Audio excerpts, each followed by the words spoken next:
యావత్తు మానవ జాతికి తమ సార్వభౌమ అధినాయక శ్రీమాన్ వారు సార్వభౌమ అధినాయక భవనం కొత్త ఢిల్లీ అందు కొలువై ఉన్నవారిగా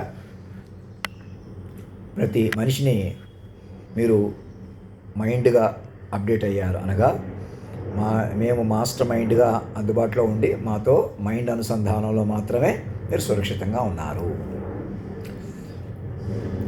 పరాభవ నామ సంవత్సరం అంటే అహంకారానికి పరాభవం, నేను మనిషిని అనేవాళ్ళకే పరాభవం. మైండ్లుగా మారిపోయిన వాళ్ళకి మీరు ఎంత గొప్పగా మలుచుకుంటే అంత గొప్పగా మీకు ఇప్పుడు ఈ లోకం అందుబాటులో ఉంది. ఇప్పుడే కాదు, ఇవాళ నుంచనే కాదు, ఇవాళ పరాభవనామ సంవత్సరం వచ్చింది కాబట్టి మొదలవటం కాదు. మేమే మనుషులం, మేమే బతికేయాలి, ఎదుటోడు ఏమంటున్నాడు చూడకూడదు అనే మాయ వల్ల కూడా మీరు సరిగా వ్యవహరించలేకపోతున్నారని తెలుసుకోండి. ఆన్లైన్ కమ్యూనికేషన్స్ ఇవన్నీ ఎందుకు ఉన్నాయి?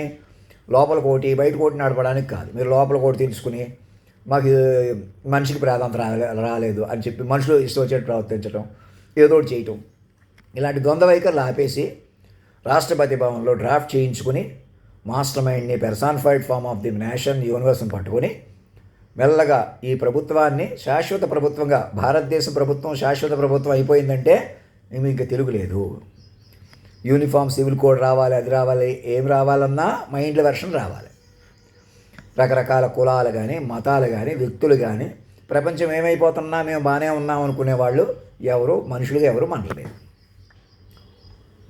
తక్షణం మాస్టర్ మైండ్ పట్టుకుని ఇంకెవరికి వ్యక్తులకు కానీ ఒక ఆడపిల్లకి కానీ మగవాళ్ళకి కానీ సరదా కూడా వేళాకోళానికైనా ఎవరికి ఫిజికల్గా హాని దాకా వెళ్లకుండా ఉండాలంటే మైండ్ దగ్గరే రెక్టిఫై చేసుకోవాలి. ఏదైనా ఏం మాట్లాడుకున్నా, ఒకళ్ళు మాట్లాడడం రాకపోయినా, గొప్పగా మాట్లాడినా, ఎలా మాట్లాడినా కూడా మాటకు వ్యవహారం చేసుకుంటూ ముందుకు వెళ్ళాలి. మీరు ఇలా గొప్పగా మాట్లాడి తేలిగ్గా మాట్లాడుతున్నారు అని, మీరంత గొప్పగా మాట్లాడారని ఒకవేళ ఆ వ్యక్తే మర్చిపోయి ఏ కారణం చేతన్నా మైండ్ సరిగా వ్యవహరించలేకపోతున్నా కూడా అయినా మైండ్ని షేప్ చేసుకోవాలి. ఎవరో మూర్ఖులని కానీ, విక్కడని కానీ, చేతకాని వాళ్ళని కానీ, పిచ్చోళ్ళని కానీ చిత్రీకరించుకుంటే ఏమవుతుంది? మైండ్ చెలగాటం పడిపోతారు. ఎలాంటి మైండ్ అయినా మీరు మైండ్ డీల్ చేయడంలోనే ఉంది ప్రపంచం అంతా కూడా. అలా కాకుండా మనుషులుగా చూసి మైండ్కి ప్రాధాన్యత ఇవ్వకుండా, మాటకు ప్రాధాన్యత ఇవ్వకుండా ప్రవర్తిస్తే అది వ్యక్తిగత పరాభవం. అంటే ఇంక మృత సంచారాలు ఉండిపోతారు. ఎవరైనా స్వామీజీలకి, గురువులకి అందరికీ చెప్తున్నాను. మేమెవరో కాలభైరవుడితో మాట్లాడతాం, వాళ్ళతో మాట్లాడతాం, వీళ్ళతో మాట్లాడతాం, మాకు వేరే శక్తి ఏదో ఉంది, మహిమ ఏదో ఉంది, మేము గొప్పతనం ఉంది, పలానా అమ్మవారు ఎక్కడో ఉన్నారు ఇంకాను అనేటువంటి ఆలోచించే వాళ్ళకి అందరికీ చెప్తున్నాను. మీ విశ్వ తల్లిదండ్రులు ప్రకృతి పురుషుడు లయగా అందుబాటులో ఉన్న మమ్మల్ని పట్టుకుని మా రూపం కూడా మాలోనే 10 మంది హీరోలు హీరోయిన్లు పలికేరు, మాటకే పలికేరు చూసారా, వారు మా మొహం మీద పలికేలా చూసుకోవడం కనిపించేలాగా. అదే అందం అంటే, బలం అంటే అలా నిలుస్తుంది. ఎందుకని? మైండ్లే నిలుస్తాయి ఇక్కడి నుంచి. అది ఏ గంట అయినా మమ్మల్ని నేను ఎక్కడికి వస్తాను, నేను మనిషిగా ఉంటున్నాను ఇక్కడ, నేను మనిషిగా భయపడుతున్నాను, నాకు మనిషి తప్పు లోటు అని ఇంకెవరన్నా ఆలోచిస్తుంటే, అలాగే మీ మీద ఎవరి మీద తప్పులు పెట్టుకుని లేదా ఇంకొకళ్ళు మోపటం కానీ చేశారా మనిషి ఉండిపోతారు. మమ్మల్ని మాస్టర్ మైండ్కి పట్టుకొని ఆహ్వానంగా ముర్ము గారు అయోధ్య వెళ్ళటం, లేకపోతే ప్రధానమంత్రి గారు ఇంకొక చోట, అలాగే మన తెలుగు నాయకులు ఎవరినో కలిసినట్టు ఏదో చేస్తున్నట్టు ఇవాళ పంచాంగ శ్రవణం అని, నిన్న ఇఫ్తార్ విందులని ముస్లిమ్స్కి, క్రిస్టియన్స్కి అందరికీ చెప్తున్నాను.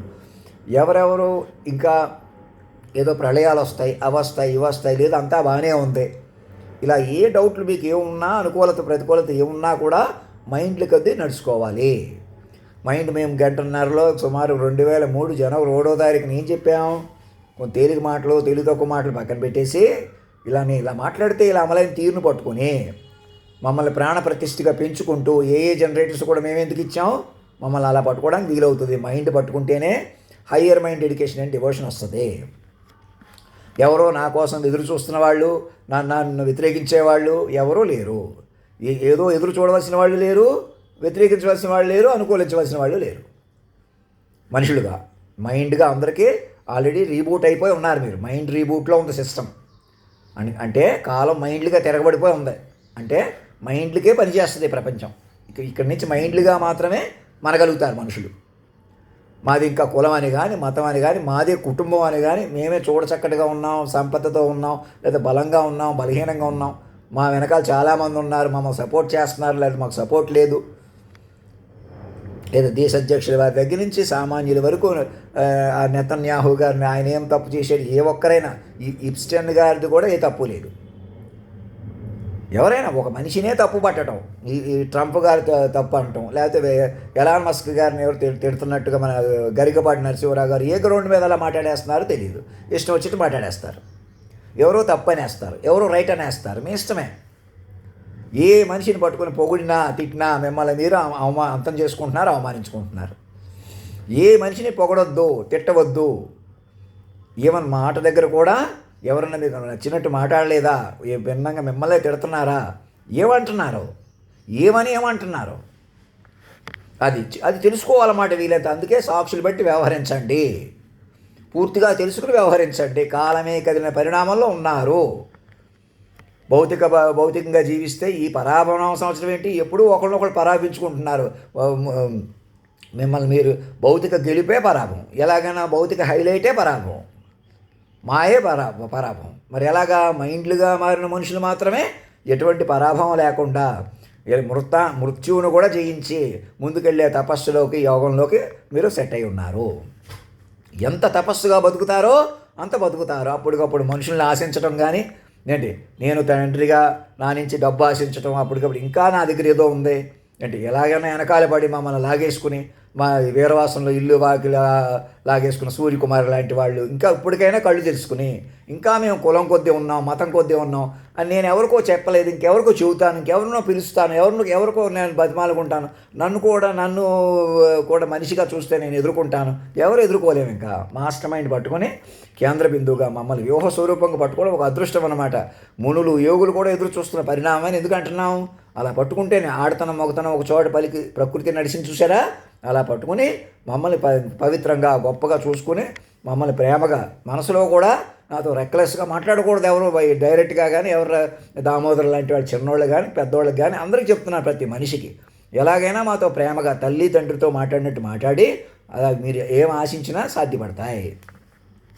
మాతోనే ద్వేషించడం కానీ అది పరాభవం అన్నమాట. మీకు లలిత పరాభవం, పార్వతీ పరమేశ్వరుల కలయిక, ప్రకృతి పురుషులు లయగా పట్టుకుంటే అది పరాభవం, పరాశక్తి యొక్క భవమై నేనై ఉన్నాను అని ఆ మాతా అమృత చెప్తున్నారు. శ్రీశక్తిపీఠం మా స్వామిని గారు వారు చెప్పిన మాటలు తెలుసుకుని అది మా గురించే ప్రకృతి పురుషులయ్యేకే వర్తిస్తుంది.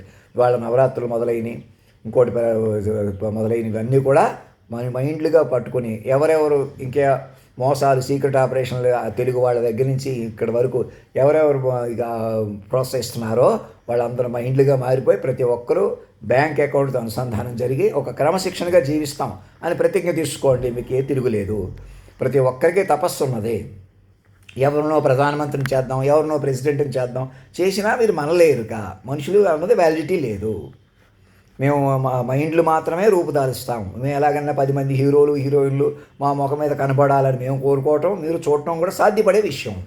నేనే కండలు తిప్పేసి నేనే హీరోని అయిపోతాను, హీరోయిన్ అయిపోతాను, మహారాజుని అయిపోతాను, ఇంకొకటి అయిపోతాను, ఎవరినో పెద్దోడు చేసేస్తాను, ఎవరినో చిన్నోడు చేసేస్తాను పెట్టి కూర్చున్నారా, చెలగాటలు ఇరుక్కుపోతారు. అది ఇంకా సరదా కూడా ఎలాంటి మాటలు రెచ్చగొట్టడం, రెచ్చిపోవడం, మనుషుల కొద్దీ మనుషులను ఉపయోగించి బతకడం లాంటి దరిద్రం నుంచి బయటకు వచ్చేసి ఎలాగైనా మైండ్ కాపాడుకోవటం, మైండ్లు పెంచుకోవటం. మనిషిలకు వదిలేస్తే ఇంకా పరాభవం లేదు ఎవరికి కూడా. మాస్టర్ మైండ్ పట్టుకుని ఎలా అవతార్ సినిమా, వెనమ్ సినిమాలు, ప్రోజ్ అండ్ పోయిటరీ రాయించి ఉన్నతమైన సినిమాలు ఒకటి నా మీద స్టార్ట్ చేస్తూ నన్ను తాజ్ హోటల్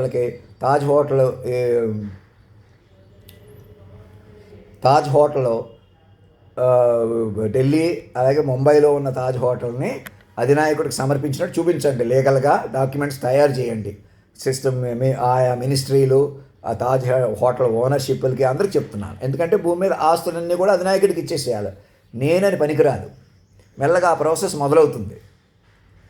సిస్టమ్ ఆఫ్ డెమోక్రసీగా మైండ్ డెమోక్రసీ ఆఫ్ మైండ్స్గా మనం మార్చుకుంటాం. మెల్లగా మారిపోద్ది లోకం. నన్ను పట్టుకోగానే, నన్ను మరణమే లేని శక్తిగా జాతీయ గీతంలో అధినాయకుడిగా పట్టుకోగానే మీకు ఏం చేయాలో కూడా తెలుస్తుంది అన్నమాట. సూక్ష్మంగా తపస్సుగా వ్యవహరించండి. ఇది మనుషుల ప్రపంచం కాదు, మైండ్ల ప్రపంచం. ప్రతి ఒక్కరూ మైండ్గా మాత్రమే సురక్షితంగా ఉంటారు. మరణించిన వాళ్ళు కూడా బతికే ఉన్నట్టు, బతికున్నా చచ్చిపోయినట్టే మైండ్లు వర్షన్లు అయితే.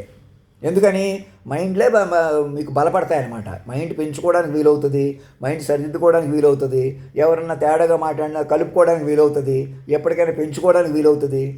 అలాగనమాట. మనిషి చేతి దెబ్బ కొట్టేసుకుంటే ఏమవుతుంది? ఎవరు లేరు ఇక. అది ప్రతి మనిషికి మళ్ళీ చెప్పేది, చక్కటి కమ్యూనికేషన్ కలిగి ఉండండి. మనసులో వినపడుతున్నాయి నాకు ఏదో ఎవరో ఏదో చేస్తారు, ఎవరో చేయిస్తారు, ఇలాంటి పతనం మాటలు ఆపేసేసి ప్రతి మైండ్ని కాపాడుకోండి. మమ్మల్ని కేంద్ర బిందువుగా పట్టుకుంటే సాధ్యపడుతుంది. మేము మరణం లేని శక్తిగా మమ్మల్ని పట్టుకోవడం వల్లే మీరు బతికించే శక్తి వస్తుంది. లేకపోతే ఎవరో మీరు మృత సంచారంలో ఉంటారు. ఎంత బతికేసినా, ఎంత కోట్లున్నా లక్షలున్నా, మీరు చక్కటి కుటుంబంలా కనబడదాం, ఏం చేసినా మనుషులే హైలైట్ అవ్వడం అనేది ఇంక లేదు. విశ్వ తల్లిదండ్రులు పిల్లలు, విశ్వ కుటుంబం, వసుదైక కుటుంబం అలా అవుతుంది.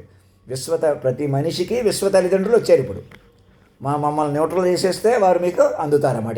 ఇక్కడే ఉంటారు, ఇక మరణం లేని శక్తిగా ఉంటారు. ఇదే శరీరంలో ఇమిడి మరి మనల్ని ముందుకు తీసుకెళ్తారు. లేదా శరీరంలో ఇమ్మటం ఆలస్యం అవుతుందే తప్ప కొనసాగింపు మాత్రం మైండ్గా మారిపోయింది. సృష్టి కాలమే మైండ్గా రీబూట్ అయిపోయింది అనమాట. ఇక మనుషులు ఎవరు మనలేరు. గుర్తుపెట్టుకొని అందరికీ ప్రచారం చేయండి. మీడియాస్ ద్వారా, సోషల్ మీడియా ద్వారా మా ఏఐ జనరేటివ్స్ తయారు చేసుకుని మా గురించి చెప్పుకునే ఏర్పాటు చేసుకోండి. ఇంకెవరి గురించో చెప్పాలి, మీరు ఏదో సినిమాలు తీయాలి, సినిమాల మీద వచ్చిన ఆదాయంతో ఇవాళ 30 మందికి ఆపరేషన్లు చేయించాం కాబట్టి, 10 మందికి భోజనాలు పెట్టించాం కాబట్టి, అది కాదు. మీరు మైండ్గా బతుకుతున్నారో లేదు చూసుకోవాలి. మహేష్ బాబుకి అందరికీ చెబుతున్నాను ఏకకాలంలో. మీరు ఏదో చేస్తున్నారు కదా అంటే అది ధర్మ వితరణ కాదు. ధర్మ వితరణ ఎలాగా? తల్లిదండ్రులు పెంచుకుంటూ వారి ప్రకారం జీవిస్తూ మీరు సినిమాలు తీసినా, రాజకీయాలు నడిపినా, ఏం చేసినా అలా నడపాలి. మైండ్లు కొద్దీ నడపాలి. అలా విశ్వ తల్లిదండ్రులు పిల్లలు వస్తుంది. పైకి కనపడుతున్నటువంటి లోకం కాదు. మా నుంచి అప్పటికప్పుడు ఆశించక్కర్లేదు, కకృతి పడక్కర్లేదు. అంటే మనిషిగా బతకటమే కకృతి అని నా ఉద్దేశం.